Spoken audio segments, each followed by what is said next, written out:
I am a 51 years old male, and I have 3 children, 1 girl, 1 boy, and 1 child is gender neutral. My son Eric is the oldest, Eva is the middle child, and Charlie is my youngest. I'm still very new to the whole LGBTQ thing, so please correct me if I say something wrong. Now sadly, when the children were all young, their mother / my wife passed away in a car accident, and I've been raising them by myself ever since, as I've chosen to never remarry since my wife was / is the love of my life. I'll say I'm definitely not a perfect father, but I've done the best I could to raise my children. Now Eva has always been a bit more wild than her other siblings even before her mother's passing. I've tried everything, ranging from having sit-down talks with her to putting her in therapy, as well as taking parenting classes and reading books to see what I could possibly do to help. Therapy did seem to help a little bit, but decided to stop soon after she turned 18. Now let me tell you the story as to why I'm here now. My daughter Eva still lives with me and Charlie as she goes to school, and has definitely been home more due to the pandemic, but has started to go out more now that they are letting up on some of the regulations. Now I was out getting dinner with an old high school buddy of mine when I get a panicked call from my son, who had been at my house hanging out with his siblings. To summarize what he told me, he got into an argument with Eva and Charlie sided with him. Eva became very volatile and even called Charlie a slur, which is a big hell no for me. So I headed home and tried to calm everything down. I told Eva I didn't care about what they had been arguing about, and that she wasn't allowed to disrespect Charlie or Eric like that. Me and Eva ended up now being the ones to start arguing, but I soon shut it down when I realized it wasn't gonna help. I forced her to apologize and took away her car privileges until she could learn to respect her siblings, and I thought it was the end of that. Well, the next morning after work I ended up coming home and finding scraps of papers all over. At first I didn't get it, but then soon found out that she cut up about half a dozen letters her mother had written me when I was much younger. I was livid. I know it was her because I have a couple cameras in my house. I just walked into her room and told her to get out. She was smug and rolled her eyes, but then I yelled, "Get the out of my house," and she realized I was serious. She was crying and screaming, but I had felt sorta numb at that point, and she left with a friend of hers. But now I feel like I was being too harsh, but I wanna stand my ground. She did know about the cameras, but they're really just there for my dog.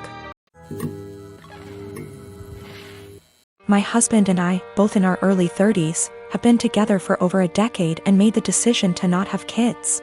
I like kids, I have nieces and nephews, we just don't want them for our own reasons. He had a vasectomy, which only a few people know about. Our families are aware we don't want kids, as they've asked this before during different major life events, our wedding for instance. We recently bought a 3-bedroom home with a nice yard in a nice area. Excited to show our new home to family and friends, major upgrade to our previous home, we hosted a housewarming. During the party, one of my sibling-in-laws, Alex, made a few indirect comments about all this space, and kids would love it in our house, etc. Eventually they asked point blank when we were having kids. I made a light-hearted joke about it, which is my go-to for this question. "Oh, well, I like sushi too much to have to give it up for a pregnancy. Plus not drinking for pregnancy and breastfeeding? No thanks." I tried to make it very light-hearted and laugh it off. Most people just laughed along. That seemed to anger Alex, and I was told children are a joy, and a good mother puts her kids before everything else. I agreed, children are a joy. I like spending time with the nieces and nephews. And obviously I can't be a good mom if I chose sushi over kids, so I just won't be a mom, paraphrased. Still trying to brush it off in a gentle way, because I'm not trying to start a fight by telling them to stop asking in front of everyone, because I know my tone will be seen as rude and abrasive. We move on. But Alex is still annoyed and making little comments in their group about how flippant I am about it and how when it finally happens, then I'll understand. My husband heard this and jokingly said, "Well, if she gets pregnant, that'll be a problem for the divorce lawyers." That seemed to piss them off more, but they stopped. With holidays coming up, we have not been invited to Alex's usual Halloween bonfire. When husband spoke to his parents, they told him Alex was annoyed we were so careless and callous about our child-free status and to say what we did, and they realized we had taken permanent steps to ensure we never had kids. That we know they had to do if to have kids, etc. And we are AHs to just not care. I feel bad because they did do IVF and lots of fertility treatments to have their kids. And even then they still had a few miscarriages. I can't imagine wanting kids and struggling to have them and then deal with miscarriages. But at the same time, I'm so tired of justifying living my life how I want. I feel terrible my joke was taken the way it was and that I hurt my IELTS. I truly never meant for that to happen. After the bonfire this weekend, we will be reaching out to have a heart-to-heart, if they'll accept it. Either way, I'll be apologizing for hurting their feelings, let them know I love their kids and them. But I will also be firmly putting down any further attempts to discuss our child-free status, if the conversation is about changing our minds.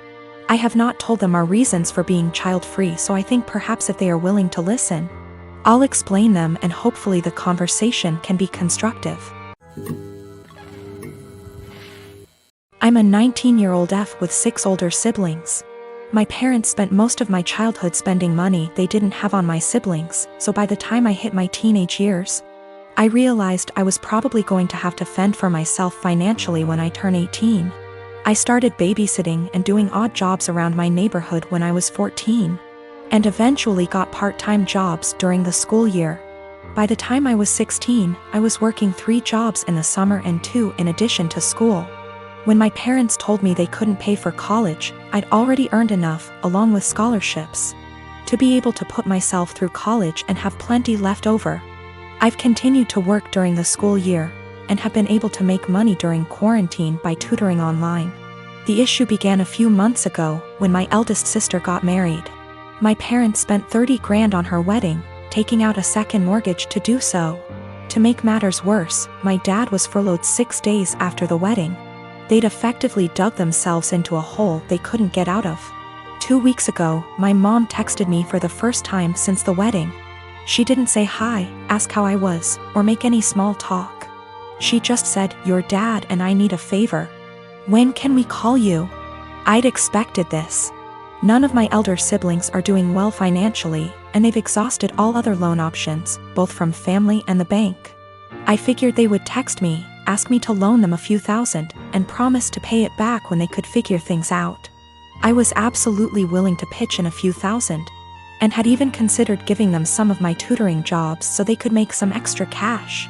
I was not, however, expecting them to demand I give them all the money, close to $40,000. I'd made from the ages of 14 to 18. The exact statement my mom had made was, "You made that money under our roof. We were the ones who allowed you to work, so you only have it because of us anyway. We bought you food and clothes for 18 years. That money is only a fraction of what you owe us," and so on. I said that food, clothes, and shelter were the very minimum. It's what they signed up for when they chose to become parents. I didn't ask for any of it, etc. They responded by telling me that if it wasn't for them, I wouldn't have the life I have today. I said they were being ridiculous, and hung up. Since that day, both, along with 2 of my siblings, have continuously hounded me about giving them what is rightfully theirs. My siblings, who have never been asked to give them money, are still professing that it's my job as their kid to take care of them. I told them they wouldn't see a cent of my hard-earned money, and have no right to make such a request. I'm torn. I feel awful for refusing to help them out, but on the other hand, this was their fault. I feel I shouldn't be responsible for fixing their mess.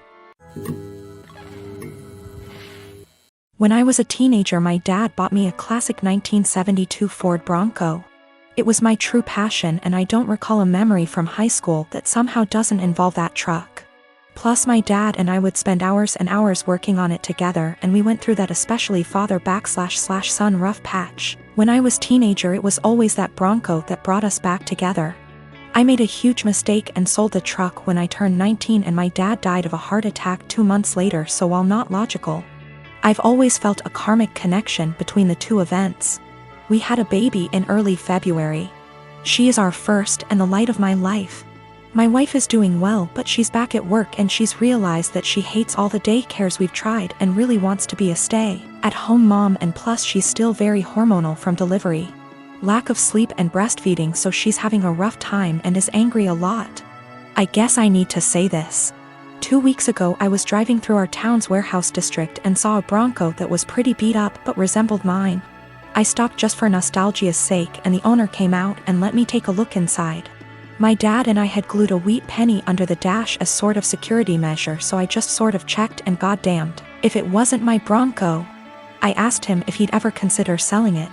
He said actually someone was on I-25 as we spoke from Colorado to buy it for $21,000. I freaked out and asked him if I could buy it right then and there for $23,000. He said if I could come up with the cash, yes. I had been procrastinating setting up a 529, so I had $12,000 in savings that my wife's parents had given us. I maxed out my credit card to Venmo, and my mom bought down a check for $4,000, and I drove away in my old car. It was like a dream come true. Like a literal dream come true. It needs a lot of work I can't afford right now, but it's mine. Like in my driveway, mine. Again. I can't even describe what a joy this is. My wife and her parents are furious with me. They feel I was deceptive, that a real man would have sacrificed anything and everything so my wife could go stay at home with his kids, and that's setting aside that they gave us the money for a college fund. My point is, my daughter is only 6 months old. We have 18 years to set up a college fund of her. But this Bronco means everything to me, and if I wouldn't have acted it would have been gone forever. Now it can be that same connection between me and my kids. To me, it's the literal meaning of happiness. I talked with my mom, and she is basically going to buy the Bronco from me in order to refill the college fund and pay off the credit card. The $4,000 will be a gift, and she's going to give me whatever I need to restore it. She's always been awesome to me, and she's rather the money be spent now than wait for me and my sister's inheritance. I didn't tell my wife that my mom bailed me out and lied and said I found a buyer for the Bronco. I'll figure out how to cross that bridge when I get there, but my wife was so relieved that I had come to your senses. I don't want to disappoint her. It's going to take all my lying skills to pull this one off over the next few years.